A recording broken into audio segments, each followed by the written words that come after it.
Ngayong buntag. So karon mag-share ko ninyo og simple nga sudan recipe. I know ang uban ninyo kabalo na muluto gingon ani, pero ako lang i-share basin na uban na ganahan sad mo suway ani. So simple rang imo kinahanglan: talong, century tuna nya, itlog og spices. So first nga buhaton hugasan ang talong og isugba nato. Haman panita na mag-prepare mo og binatil na itlog. So ang binatil na ito gitimplahan ako gamay ng asin og pepper. Ang talong ako gimash, gitimplahan ako pepper nya gamay nga salt. Ug mao na ni ako nagibtag century tuna sa babaw sa talong. So katong sa century tuna akong nagamit ana. Man mga moms, ako din gibutang ang beaten egg.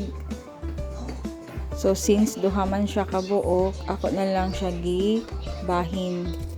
Nag-add ko garlic powder. So mo na ito andam na inyong kaha with oil. Gamay ra kay nga oil ako gibutang mga moms. So mo na ito ako nagi-prito ang eggplant with egg. Kung mao to mga ano to mga moms, amping.